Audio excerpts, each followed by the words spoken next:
Hello friends, welcome to root powered by crazy GK trick. तो friends, आज के इस वीडियो में हम इंडिया की एक ऐसी इंडिपेंडेंट पोस्ट को यहां पर डिस्कस करने वाले हैं जिससे केंद्र सरकार भी डरती है। वो कैसे, आज आपको इस वीडियो में आगे पता चलने वाला है, क्योंकि आज के इस वीडियो में हम इंडियन कॉन्स्टिट्यूशन की एक पोस्ट को डिस्कस करने वाले हैं जिसका नाम है नियंत्रक और महालेखा परीक्षक, या फिर यूं कहा जाए controller and auditor general. Indian constitution में इस पोस्ट से रिलेटेड क्या क्या क्लॉजेज है, आज के इस वीडियो में हम जानने वाले हैं। और कैसे ये पोस्ट केंद्र सरकार को हमेशा डरा के रखती है, ये भी आज के इस वीडियो में हमको पता चलने वाला है। तो अगर आपने वीडियो को अभी तक लाइक और शेयर नहीं किया है तो वीडियो को लाइक और शेयर कर दीजिए, और चैनल को सब्सक्राइब नहीं किया है तो चैनल को सब्सक्राइब भी जरूर कर लीजिएगा। आइए शुरू करते हैं और जान लेते हैं हम कंट्रोलर एंड ऑडिटर जनरल के बारे में। उससे पहले मैं आपको एक अपडेट देता हूं। देखिए, क्रेजी जीके ट्रिक की एप्लीकेशन पर आप सभी के लिए इंडियन पॉलिटी की लाइव बैचेस स्टार्ट हो गई है फ्रेंड्स। अगर आप इंटरेस्टेड हैं, अगर आप ज्वाइन करना चाहते हैं तो सिंपल प्ले स्टोर से जाकर आप क्रेजी जीके ट्रिक एप्लीकेशन को डाउनलोड कर लीजिए। वहां पर हम पूरी पॉलिटी को बहुत ही डेप्थ में जाकर पढ़ने वाले हैं। इसके अलावा एप्लीकेशन में ही आपको अदर्स कोर्सेज भी अवेलेबल हैं। अगर आप उन्हें भी ज्वाइन करना चाहते हैं तो आप ज्वाइन कर सकते हैं, और अधिक जानकारी के लिए आप इस नंबर पर कॉल कर सकते हैं या व्हाट्सएप भी कर सकते हैं। आई होप अपडेट अच्छा लगा होगा। चलिए जान लेते हैं कंट्रोलर एंड ऑडिटर जनरल के बारे में। तो controller and auditor general of India, जिसे नियंत्रक और महालेखा परीक्षक के नाम से जाना जाता है फ्रेंड्स। अब अगर इस पोस्ट की बात करते हैं तो एक ऐसा व्यक्ति फ्रेंड्स जो इस बात का ध्यान रखता है, इस बात की जांच करता है कि संसद के द्वारा जो अनुमानित खर्चे लगाए गए हैं, भारत का पैसा उन्हीं पर खर्च हो। जो डिसाइड किया गया है, जितना अनुमान है कि इन इन सेक्टर में, क्या इन इन मदों में जितना पैसा खर्च होगा वो पैसा उतना ही खर्च हो और सही जगह पर खर्च किया जाए या सही मदों में खर्च किया जाए। इस बात को देखना या इस बात की जांच करने का अधिकार controller and auditor general of India को दिया गया है। शॉर्ट में इन्हें सीएजी के नाम से जाना जाता है फ्रेंड्स, सीएजी। अब क्वेश्चन आता है कि केंद्र सरकार को यह पोस्ट कैसे डराती है।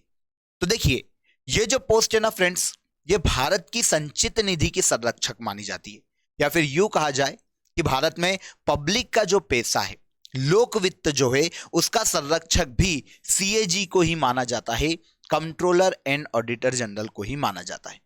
अब क्या होता है, केंद्र सरकार हर साल बजट के तौर पर एक पैसा निकालती है इंडिया की संचित निधि से कि हमको यहां पर या इस योजना में इतना पैसा चाहिए।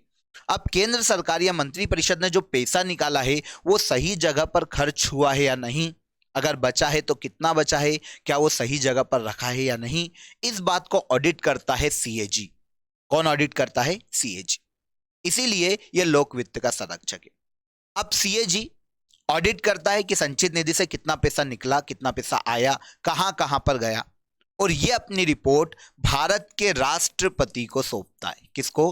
भारत के राष्ट्रपति को। क्योंकि सीएजी की जो नियुक्ति है, जो हम आगे बात करेंगे, ये भारत के राष्ट्रपति ही करते हैं। अब क्या भारत के राष्ट्रपति सीएजी की नियुक्ति किसी भी व्यक्ति को अपने मर्जी से कर देंगे? नहीं, ये नियुक्त करेंगे किसी भी व्यक्ति को मंत्री परिषद की सिफारिश पर। किसकी सिफारिश पर? मंत्री परिषद की सिफारिश पर। मंत्री परिषद राष्ट्रपति को एक व्यक्ति का नाम भेजेगी और राष्ट्रपति उस व्यक्ति को सीएजी की पोस्ट पर नियुक्त कर देंगे भारतीय संविधान के आर्टिकल 148 के तहत। लेकिन क्या किसी भी व्यक्ति का नाम मंत्री परिषद सीएजी के पद के लिए भेज सकती है? क्या भेज सकती है, लेकिन एटलीस्ट उसको भारत के लोक लेखा फाइनेंस का अच्छा ज्ञाता होना चाहिए। ऐसे ही व्यक्ति का नाम मंत्री परिषद प्रेसिडेंट को भेजती है और प्रेसिडेंट उस व्यक्ति को सीएजी की पोस्ट पर नियुक्त करते हैं।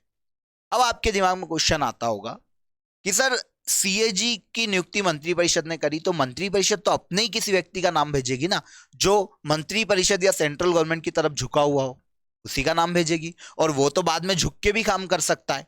और मंत्री परिषद ने अगर पैसे में कोई घोटाला किया है, सेंट्रल गवर्नमेंट ने अगर कोई पैसे में घोटाला किया है, तो सीएजी उस घोटाले को छुपा सकता है ऑडिट करते वक्त, क्योंकि नियुक्ति तो एटलीस्ट भले ही राष्ट्रपति ने की है, लेकिन मंत्री परिषद का व्यक्ति था ना ये, उन्हीं के समर्थन प्राप्त कोई व्यक्ति है ये।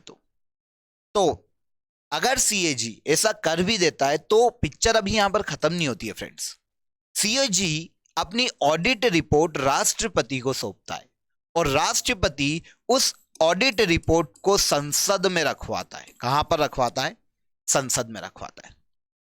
संसद में जब ऑडिट रिपोर्ट रखी जाती है तो सीएजी की ऑडिट रिपोर्ट की जांच के लिए एक कमेटी का गठन किया जाता है जिसे कहा जाता है लोक लेखा समिति, पब्लिक अकाउंट्स कमेटी। संसद की 3 फाइनेंशियल पार्लियामेंट्री कमिटीज में से एक होती है लोक लेखा कमेटी या लोक लेखा समिति, पब्लिक अकाउंट्स कमेटी। इसमें 22 सदस्य होते हैं फ्रेंड्स। 22 सदस्य में से 15 सदस्य लोकसभा से लिए जाते हैं और 7 सदस्य राज्यसभा से लिए जाते हैं। 15 लोकसभा के सदस्यों का नाम लोकसभा अध्यक्ष नियुक्त करते हैं और 7 राज्यसभा के जो सदस्य यहां पर लिए जाएंगे वो राज्यसभा के सभापति डिसाइड करते हैं।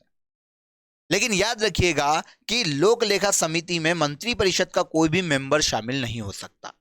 और इसके अलावा एक सबसे इंपॉर्टेंट माइलस्टोन यहां पर आप मान सकते हो कि इसका जो अध्यक्ष होता है वो हमेशा विपक्ष का नेता होता है। इस वर्ड को आप याद रखिएगा। विपक्ष के किसी व्यक्ति को ही इस कमेटी का अध्यक्ष बनाया जाता है। विपक्ष का ही व्यक्ति, कोई भी मेंबर इस कमेटी का अध्यक्ष होता है। तो अगर सीएजी रिपोर्ट गलत दे भी देता है तो लोक लेखा समिति इनकी रिपोर्ट को ऑडिट करती और इसका अध्यक्ष हमेशा विपक्ष का नेता है। इसीलिए सीएजी कभी भी अपनी रिपोर्ट में चाहकर भी धांधली नहीं कर सकता। तो मंत्रिपरिषद कोई भी घोटाला नहीं कर सकती, पैसे में जनरली नहीं कर सकती, क्योंकि उनको पता है कि सीएजी बाद में हमारी जितने भी पैसे का आवागमन है, जितना भी व्यय हुआ है, जितनी भी आय हुई है, उसको ऑडिट करने वाला है।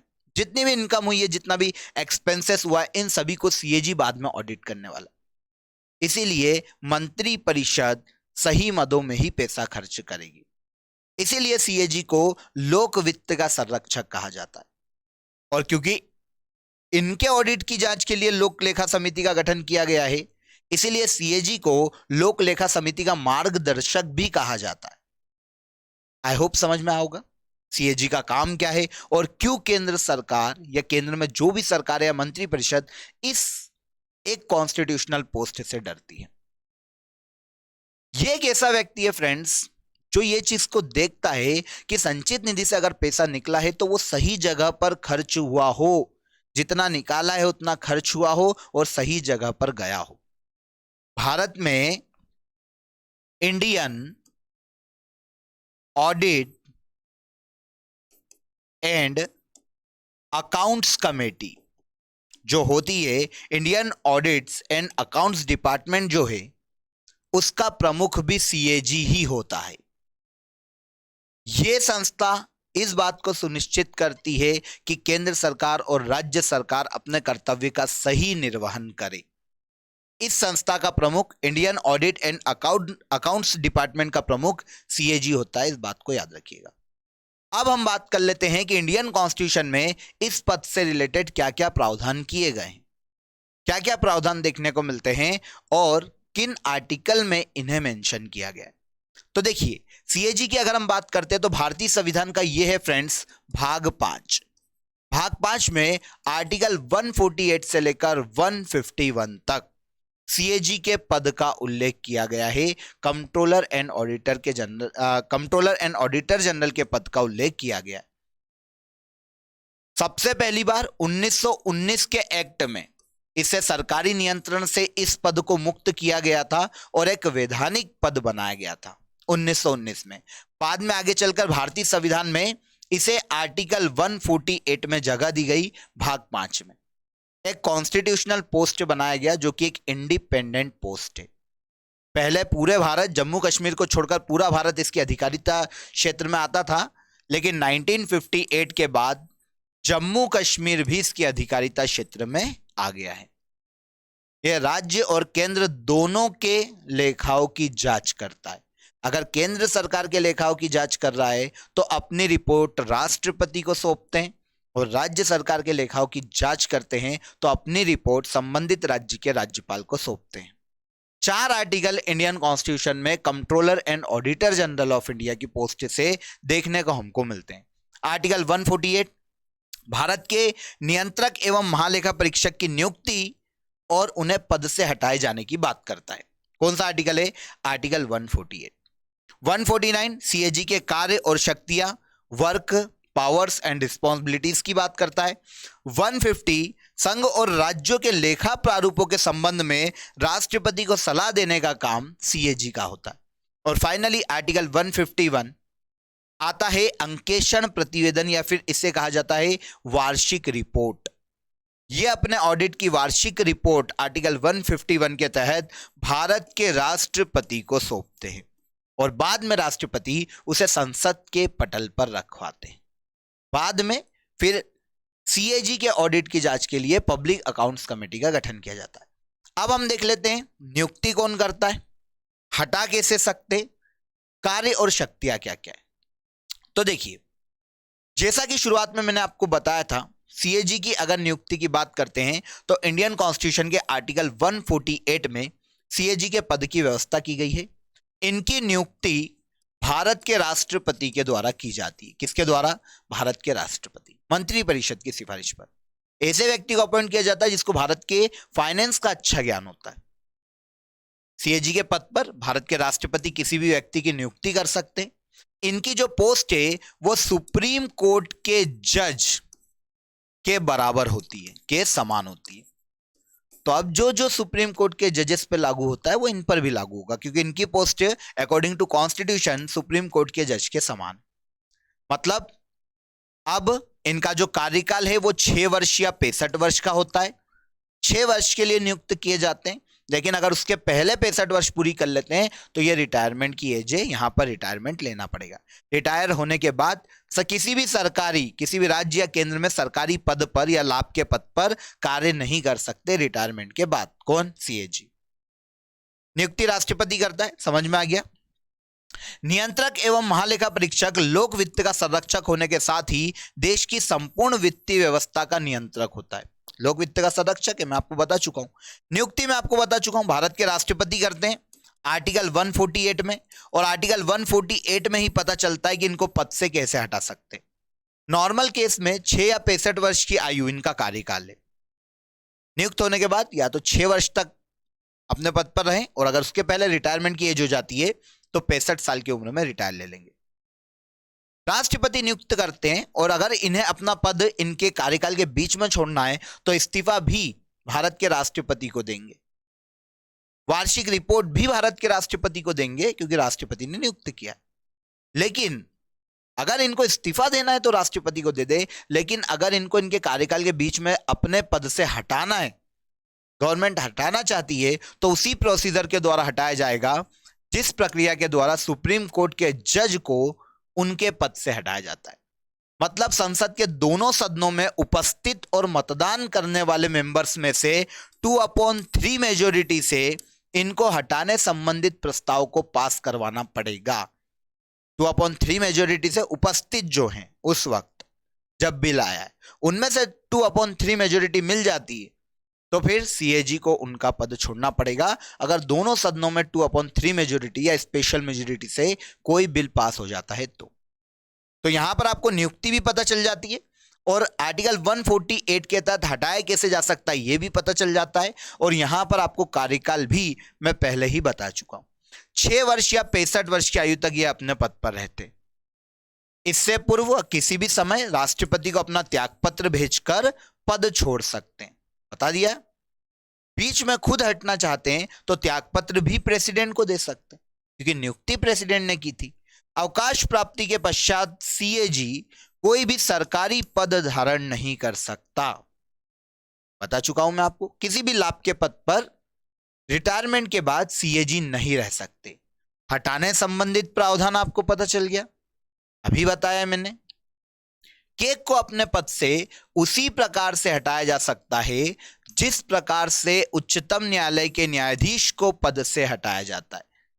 तो सुप्रीम कोर्ट के जज के समान है ना पोस्ट, तो उसी प्रक्रिया के द्वारा हटाया जाएगा जैसे सुप्रीम कोर्ट के न्यायाधीश को हटाया जाता है।